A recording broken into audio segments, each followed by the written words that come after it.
Good evening. Unit 3, we have chosen question number 2 for you. Let them introduce themselves first, Judge. Thank you. I'm going to ask you to please introduce yourselves. My name is James Osgood. Hi, my name is Annie Helian.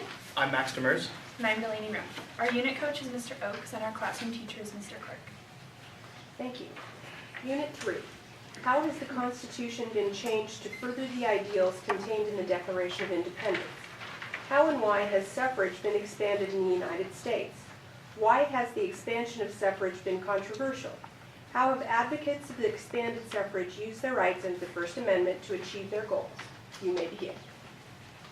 As President Dwight D. Eisenhower stated in an address to the Republican Lincoln Day dinner, politics ought to be the part-time profession of every citizen who would protect the rights and privileges of free men.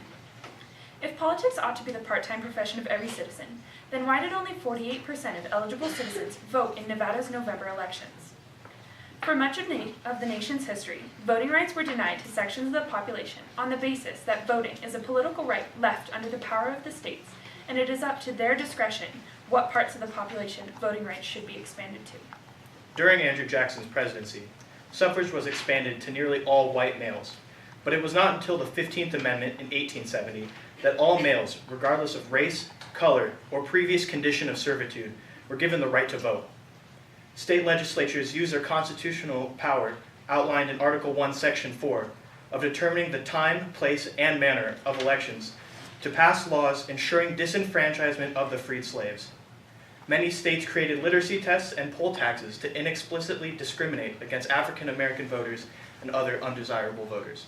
In 1898, Louisiana created the grandfather clause to exempt white voters from poll taxes, literary tests, and property requirements. In Gwynn versus United States in 1915, the Supreme Court held that grandfather clauses were unconstitutional under the 15th Amendment. However, state legislatures continue to use their time, place, and manner powers to pass statutes limiting voter registration to ensure the disenfranchisement of African Americans. These restrictive laws were relics of an age derived in racism and the economic reliance on slaves. In 1848, Elizabeth Cady Stanton exercised her First Amendment right in rewriting the Declaration of Independence to the Declaration of Rights and Sentiment, which included the rights of women to vote. In Minor versus Happersett in 1875, the Supreme Court upheld that women did not have the right to vote and that citizenship did not guarantee the right to vote.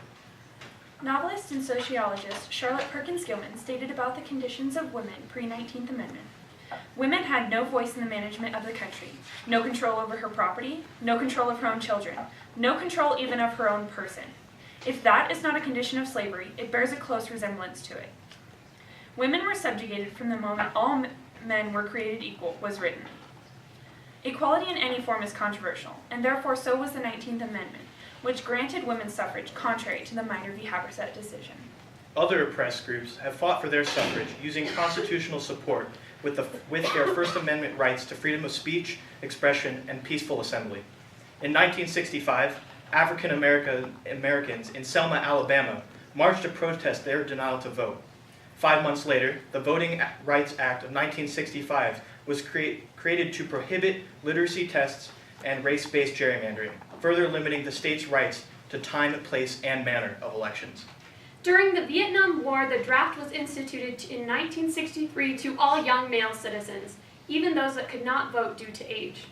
In order to expand suffrage to younger citizens, protests such as burning draft cards, fleeing to other countries, began for lowering the voting age to 18. Due to their eligibility for compulsory service, young citizens felt suffrage was valid so that they could have a say in their own war. By accessing their First Amendment rights, these younger citizens were able to overturn Oregon versus Mitchell and achieve the 26th Amendment. Today's citizens continue to face obstacles to suffrage in the form of voter ID laws and other possible restrictions on voting. Currently, there are petitions through the NAACP to protect parts of the Voting Rights Act after a recent Supreme Court decision struck down Section 4 of the Act. Challenges to voting also include voter ID laws, which can be inexplicitly discriminatory to poor and minority populations. In October, the Supreme Court allowed a controversial Texas voter ID law to remain in effect. However, Justice Ruth Bader Ginsburg stated in her dissent that the law was purposefully discriminatory and was one that created a quasi-poll tax in an attempt to deny the right to vote to thousands. Thank you.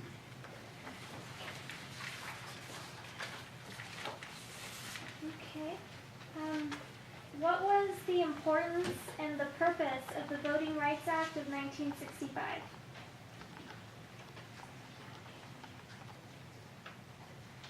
The purpose of the Voting Rights Act of 1965 was to break down barriers to suffrage. So things like literacy tests and voter ID laws.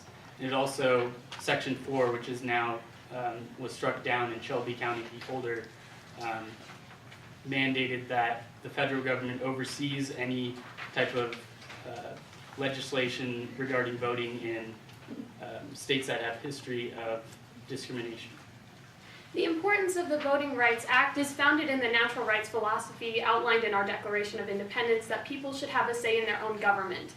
This was through voting, and this should be expanded to all citizens that are able to present the needs for voting, such as being a citizen or residing in a state, paying taxes, etc.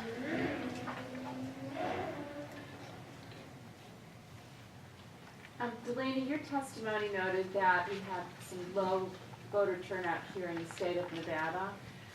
Primary elections have come under a lot of scrutiny, low participation, are partisan in nature. What suggestions do you have to reform our primary election system?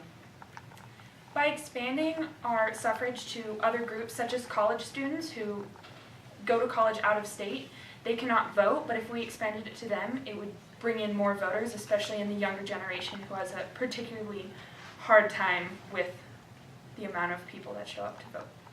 Furthermore, voting could be expanded to legal resident aliens in the United States so that they may also have a say in the government that is affecting where they live.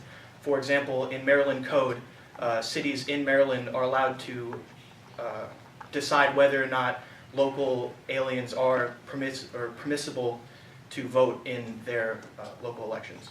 Another way we could expand even more voting is by expanding it to maybe a system like Oregon has where you mail in your ballots. In Nevada, we have voting from 7 a.m. to 7 p.m., which seems pretty accessible, but a lot of people have said that they simply can't make it work in their schedules. With a mail-in ballot or something maybe online or things like that, our voting would be accessible to all people, not dependent on their schedules. Another way to increase voter turnout would be same-day registration. Minnesota, which has the highest voter turnout in the United States at 68%, uses same-day registration, so you can go to the polls and register and then vote all in one process instead of having to register a month before. We've talked a little bit about voting, but let's look at what actually goes into getting to the election. Do you think that America's constitutional democracy could survive without political parties? Why or why not? No, because of a lot of things institutionally. We are set up in Congress, you sit on your party line, you go to committee with your party, you go to caucus with your party. And also it would be really hard to get, if we had a system where everyone was participating and everyone was trying to vote and be educated about the exact details of what they were voting or who they were voting for, that would work beautifully without political parties. But we simply don't live in that system. Nowadays, people can look at a party and say, oh, I think I agree with most of their ideals. Maybe I don't have the time to research every individual politician.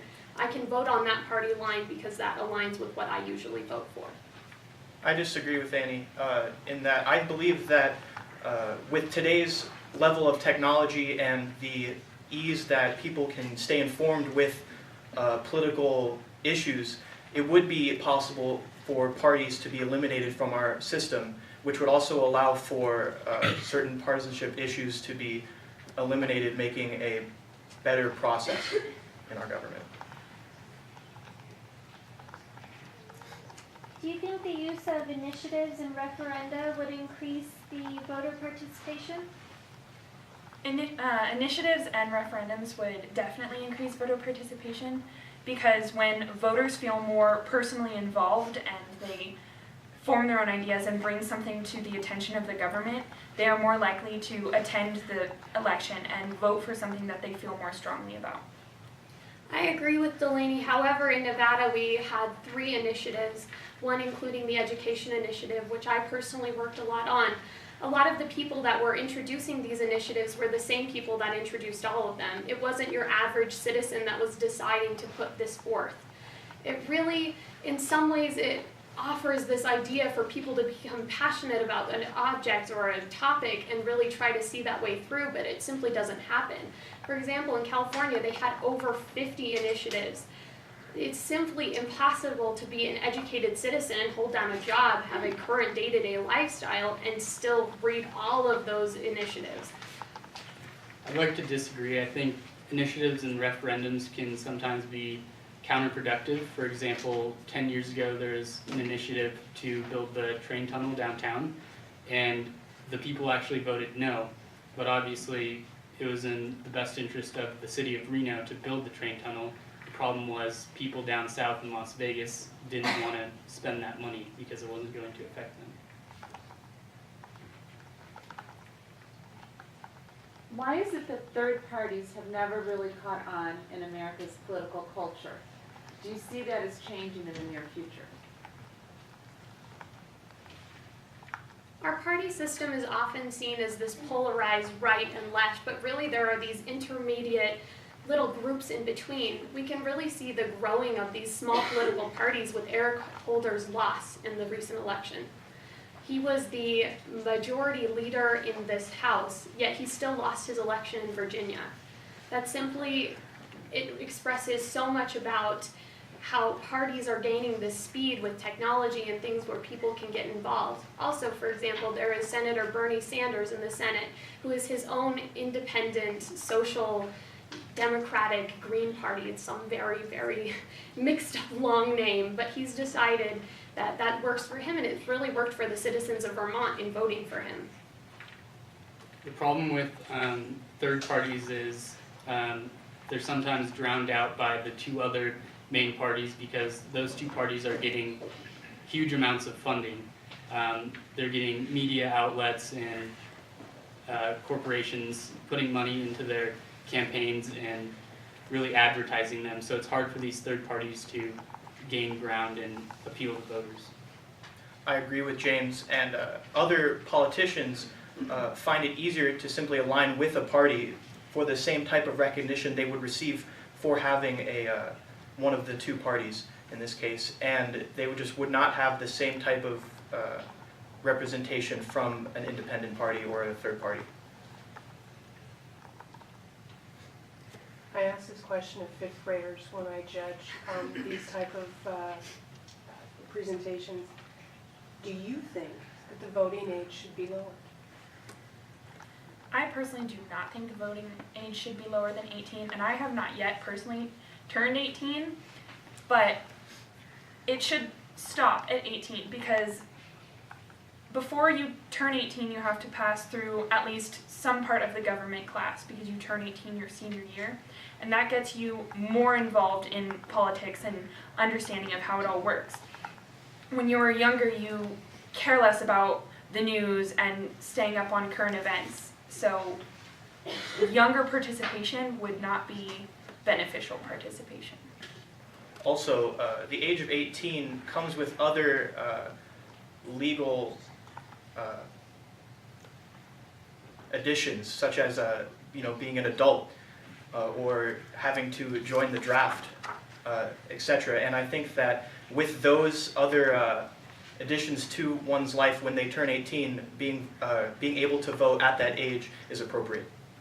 I disagree. I believe the voting age should be lowered to 16.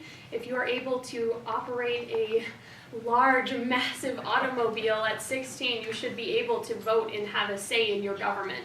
A lot of people think, oh, the youth don't care, they're apathetic to our generation, but that's simply not true. I have lots of friends and lots of people I know that are very interested in politics, in news, in various things around our country that even adults aren't interested in. And don't we want to expand voting to all people who should have a say in their own government? I disagree. I think the voting age should not be lowered because the main reason that it was lowered from 21 to 18 was because of the draft. So unless there's any kind of circumstance on which it should be lowered, then it should stay at 18. We'll stop there. Thank you.